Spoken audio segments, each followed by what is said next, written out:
Bonjour à tous. Mars pantoufle dans le Cancer. Il va rentrer le 4 septembre. Il va passer ensuite dans le signe du Lion le 5 novembre, mais il va faire sa rétrogradation. Le 7 janvier, il va revenir dans le Cancer pour y rester jusqu'au 19 avril. C'est un très long moment dans le signe du Cancer. La rétrogradation se fera au degré 6 pendant 11 jours dans le signe du Lion, mais lorsque Mars va redevenir direct à 17 degrés du Cancer, il va rester 25 jours sur le degré 17, ce qui est énorme. Alors bien entendu, si vous avez ces 2 degrés, 6 degrés du Lion, 17 degrés du Cancer, regardez ce qui va se passer aussi bien dans votre thème personnel que dans le thème de votre révolution solaire. J'ai eu le cas de 2 personnes qui ont le degré 17 mis en valeur dans la révolution solaire. Forcément, il va y avoir du changement, il va y avoir des événements, il va y avoir des remises en question, des requêtes. Mars en Cancer vient nous interpeller. C'est une petite introduction que je vais faire. On va en reparler plusieurs fois parce que nous allons voir au niveau des événements comment ce Mars Cancer d'une part et rétrograde d'autre part va imprégner les éléments. Nous avons toujours le nœud nord qui est en bélier jusqu'à la mi-janvier. Et puis, on peut penser que la situation va un petit peu s'apaiser avec le nœud nord qui va passer en poisson, qui est un signe compassionnel, je dirais plus doux que le bélier. Le bélier reste quand même belliqueux, engagé, offensif, mais nous allons avoir un double phénomène, la rétrogradation de Mars. L'année prochaine, nous aurons également Neptune, Saturne, qui vont passer encore une fois en bélier. Et ça va mettre en avant ce Mars dont nous avons vu les conséquences durant l'année écoulée. Quelque chose de très offensif, quelque chose de très engagé, quelque chose qui crée beaucoup de friction, d'irritabilité, de tension, mais aussi des guerres, des mécanismes d'ultraviolence, une explosion incontrôlable. Alors Mars en Cancer, on peut imaginer qu'il est quand même un petit peu plus paisible. Il est en chute. Et généralement, lorsque Mars est soit en exil, soit en chute, il devient, comme je dis, entre guillemets, dangereux. Je m'explique. Il va surcompenser. En thème natal, j'ai remarqué que Mars en Cancer n'est pas du tout la douceur que l'on peut imaginer. Il peut y avoir une surcompensation de Mars et on va trouver dans le thème masculin, je vais faire un distinguo, thème masculin, thème féminin, parce que nous sommes dans le signe du Cancer, un signe lunaire qui est vécu différemment si c'est une personne féminine ou masculine. Chez les hommes, j'ai vu assez souvent des personnes qui étaient militaires, qui étaient dans l'armée, parce que le Cancer va représenter une famille, il va représenter un groupe. Ce sont des personnes très attachées au clan, l'entreprise, leur famille d'origine. On peut retrouver des gens, le clan des Siciliens, entre guillemets, mais aussi des militaires, y compris un ancien légionnaire qui avait Mars en Cancer. Ça va à l'encontre de ce que l'on peut penser de cette planète qui va prendre une coloration plutôt douce, plutôt tendre, plutôt familiale.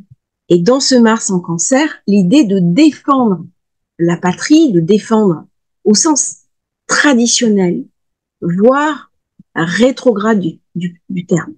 Dans le Cancer, on est dans le passé. Il y a quelque chose de traditionnel, voire même de réactionnaire, si vous me permettez l'expression. Je dis ça sans coloration politique, bien entendu. Les valeurs de la famille, les valeurs de la tradition. On retrouve dans le Cancer, dans ce Mars Cancer, la lignée familiale du Cancer et en face du Capricorne. Le pater familias, également dans cette configuration. Dans le masculin, il y a une forme de surcompensation. Dans les thèmes féminins, il y a une forme d'ambivalence. Soit des femmes qui vont surcompenser parce qu'elles ont peur de leur faiblesse, elles ont peur de ce côté fragile, et ça va devenir des Amazones. Donc des femmes très young, très impliquées dans le monde des affaires, très impliquées dans la réussite, entre guillemets la gagne, le monde politique, le monde économique, des femmes à responsabilité qui vont un petit peu nier leur féminité au profit d'une masculinisation économique. Je m'explique. Ça ne veut pas dire que ce ne sont pas des femmes qui, d'apparence, sont féminines. Mais au niveau des valeurs, ce sont des femmes qui vont faire privilégier leur carrière sur leur famille, par exemple, qui vont privilégier leurs activités extérieures au détriment du couple. Peut-être qu'elles auront des enfants, mais le côté partenaire, le côté couple, passera après leur réussite professionnelle. C'est quelque chose que j'ai eu à plusieurs reprises et ça peut me donner un autre comportement chez les femmes, une ambivalence. Une ambivalence où l'on peut être Mars faible en Cancer, donc j'ai du mal à me défendre, j'ai du mal à m'imposer, j'ai une forme de retrait, une forme de timidité. L'action n'est pas dirigée vers l'extérieur, mais au contraire intériorisée. J'ai du mal à trouver ma place dans le monde et je vais subir ce que les autres m'imposent. Il y a aussi cette configuration et une surcompensation. C'est-à-dire en vieillissant, en prenant de l'âge, de la maturité, ou peut-être après un choc affectif, une humiliation, une réaction, eh bien, il va y avoir un phénomène yang, c'est-à-dire que la dame va devenir masculine dans ses attitudes. Elle va devenir guerrière et elle rejoint le premier profil dont j'ai parlé. Il y a donc trois possibilités dans le féminin, soit un côté très yang, pur, depuis toujours, soit un côté intériorisé et, j'ai envie de dire, limite soumis à une forme de dépendance affective, à une incapacité à se défendre, une incapacité à la rébellion, pour sauvegarder souvent le clan familial, soit une ambivalence entre les deux. On peut être à certains moments d'une manière, à d'autres moments d'une autre, ou alors on peut aussi être sur certains domaines d'une certaine manière et sur d'autres d'une autre manière. Pourquoi cette complexité? Le signe du Cancer est double. Il y a donc différentes manières de le vivre. Mars en Cancer va nous parler aussi d'une forme de malheur. C'est un signe qui vient parler de famille, de clan, de groupe. C'est les guerres fratricides, c'est Caïn et Abel, le meurtre du frère, et c'est toutes les guerres entre peuples qui devraient normalement bien s'entendre parce qu'il y a une proximité culturelle. C'est aussi tous les conflits qu'il peut y avoir dans les groupes familiaux alors qu'on devrait bien s'entendre.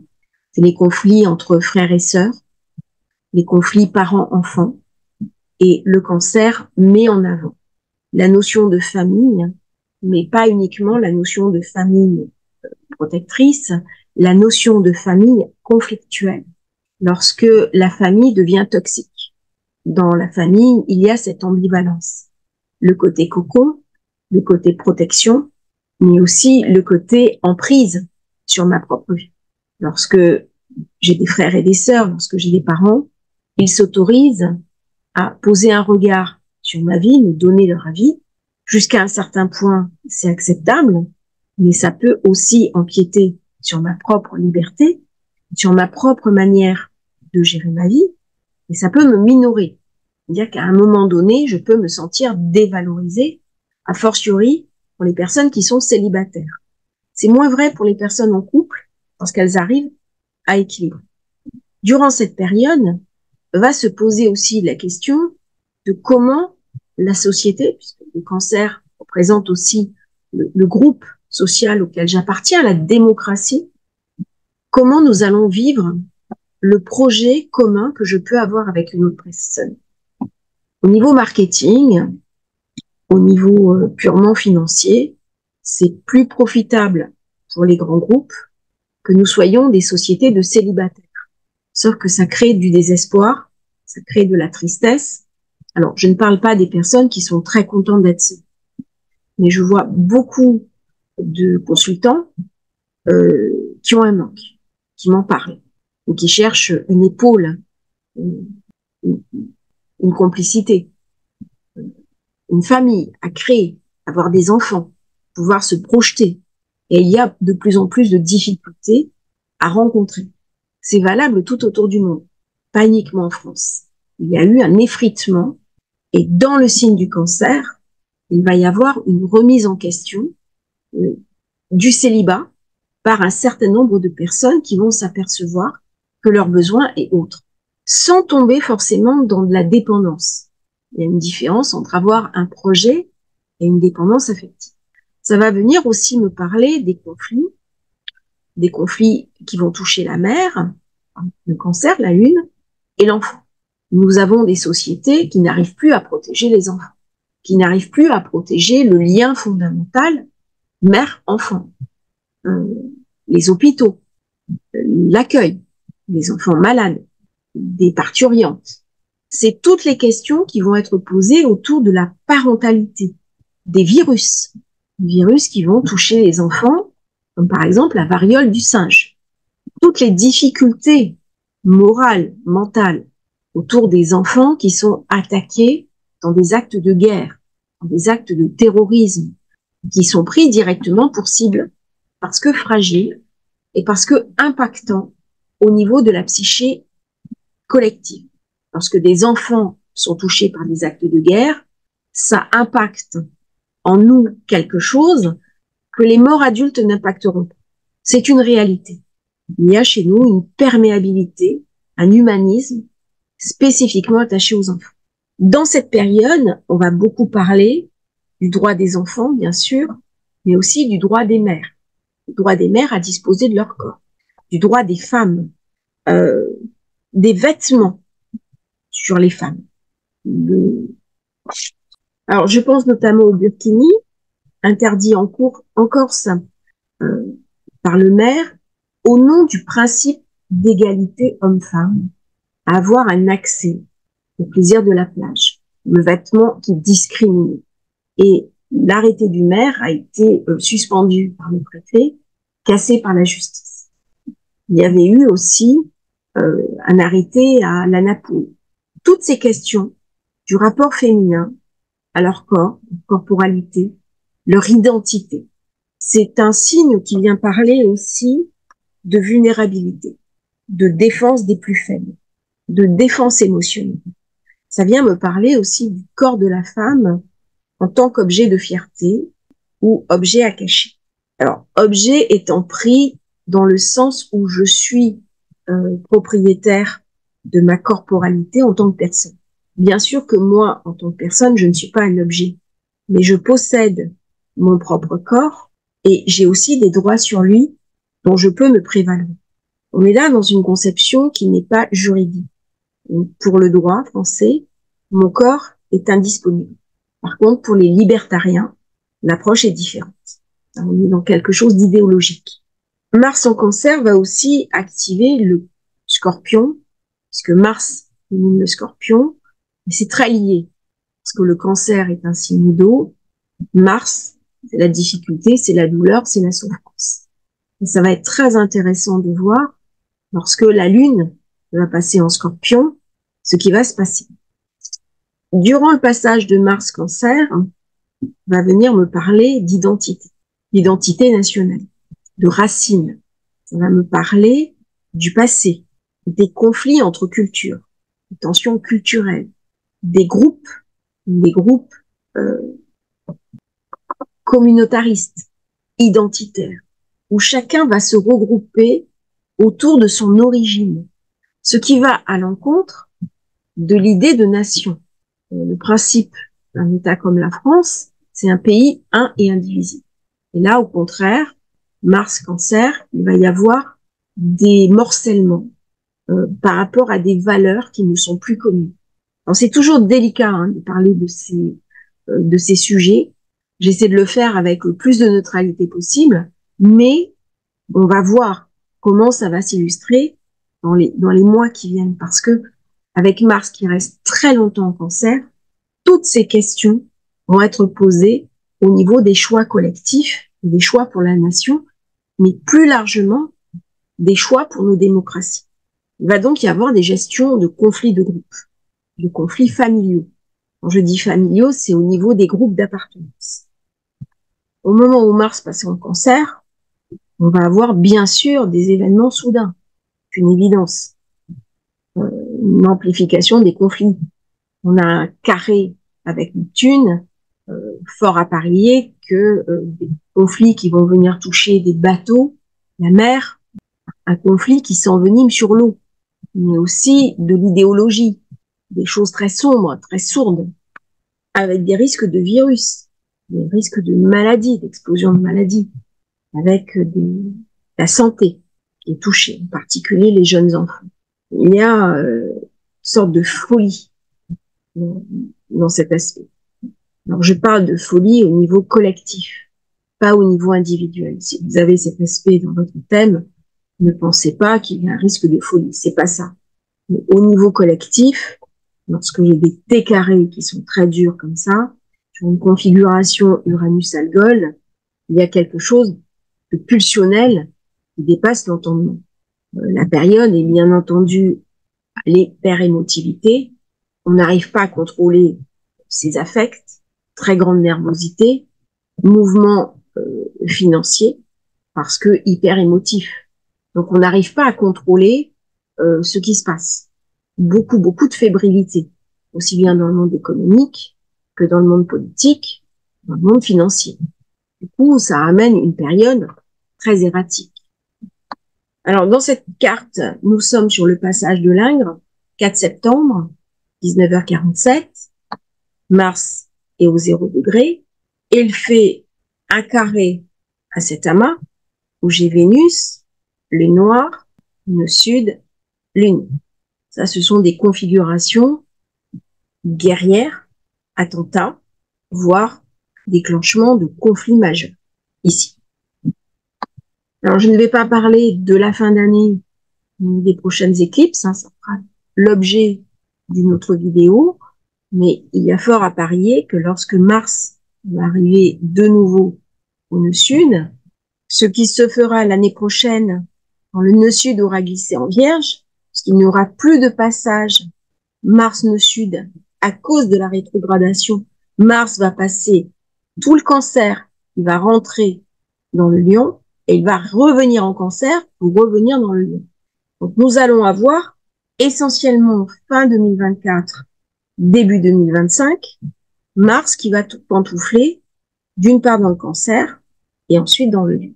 Donc vraiment, ces configurations-là sont fondamentales. Titre personnel, qu'est-ce que ça m'apporte? C'est le nettoyage des mémoires transgénérationnelles. Nous avons eu deux guerres mondiales qui ont été terribles. Première guerre mondiale, deuxième guerre mondiale.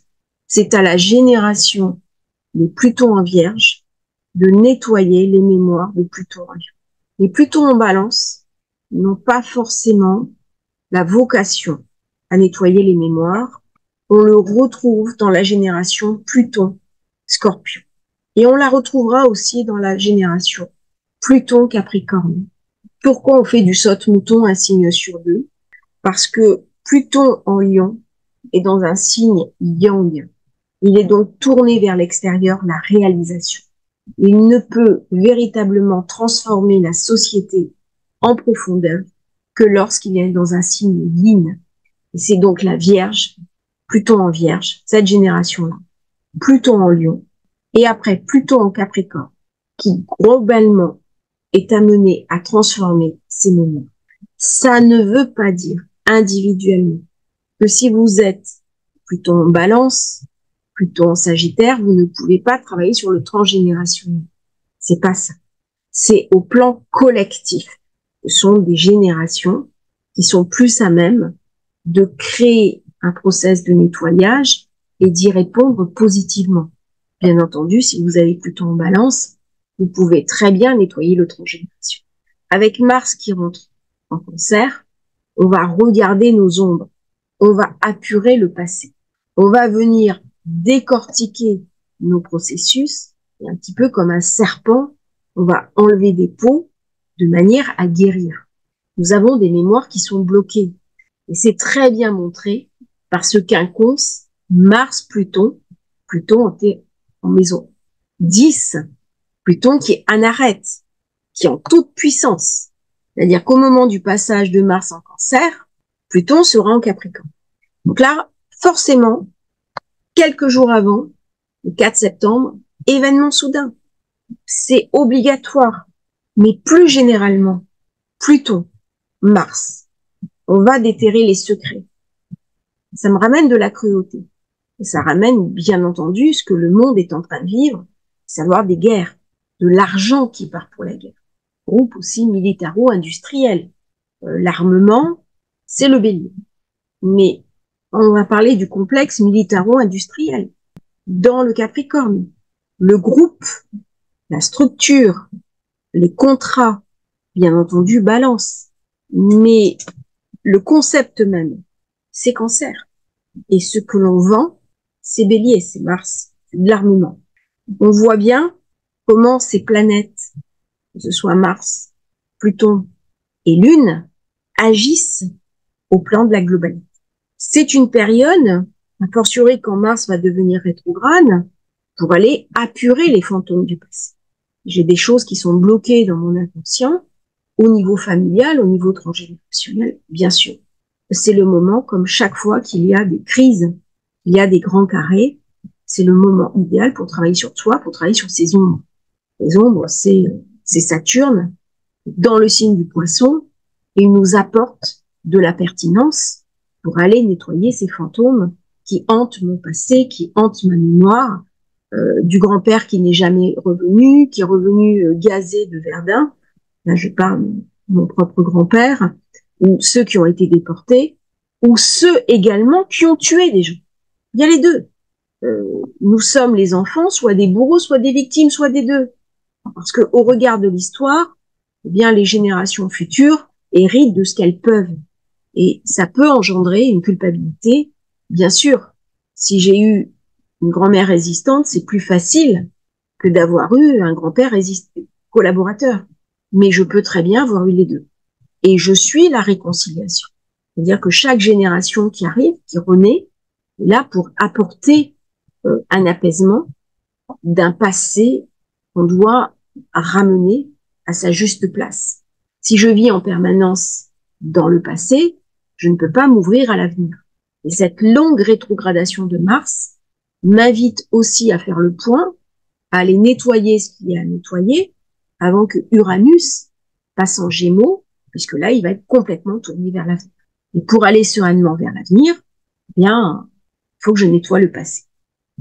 Dans cette période, je parlais d'événements financiers, éventuellement la bourse qui peut être mise à mal, des problèmes de communication, ils sont trois, des problèmes au niveau maritime, marin, des attaques en mer, des attaques de personnes, mais en maison 6, des attaques dans les commerces, des attaques dans la vie de tous les jours, du terrorisme de rue. On ne peut pas sauter une bombe comme il y a eu le Bataclan, mais malheureusement, on s'attaque à des gens dans leur quotidien, dans les moyens de transport, dans leur vie de tous les jours, et on crée de la peur, on crée de l'angoisse. Donc c'est une configuration qui est très intéressante, parce que j'ai Pluton qui est magnifique, qui m'invite aussi à prendre conscience de ce qui se passe, très très bien placé, mais Mars Cancer m'invite aussi à faire le point. Est-ce que je continue sur le côté très belliqueux? Mars Cancer peut très bien devenir terrible, il peut se déshumaniser totalement, ce qui est un comble pour la Lune, mais parce qu'on est sensible, parce qu'on peut être vulnérable, on va inverser le processus. Et du coup, on va se déshumaniser. C'est une forme de permutation. La Lune en est tout à fait capable. N'oublions pas que c'est l'astre de nuit. L'astre de nuit, dans les sociétés anciennes, était le signe du malheur, alors que le Soleil est le signe du bonheur et de la vie. Il y a toute une tradition sur la Lune, astre de vie, astre de protection, ou au contraire, astre sombre, astre qui porte les angoisses, les phobies, les craintes. Mars Cancer va aussi nous parler de mes phobies, de mes peurs, de ce qui me hante, des peurs inexpliquées, inexplicables. La phobie de la foule, la phobie de la nuit, la peur qui m'empêche d'avancer. La maison 4, c'est la fin des choses. Et dans cette période-là, on va avoir des choses s'achever, des principes qui vont devenir obsolètes. Alors bien entendu, ça va toucher les pays, ça va toucher les démocraties, ça va toucher les systèmes politiques et les systèmes électifs. Et ce qui est intéressant de voir, c'est que quand il va y avoir les élections américaines, on sera justement dans ces configurations Mars, Cancer, Lion. Alors, les pays dont on va parler principalement durant la période, il y a l'Égypte, Mars, Cancer.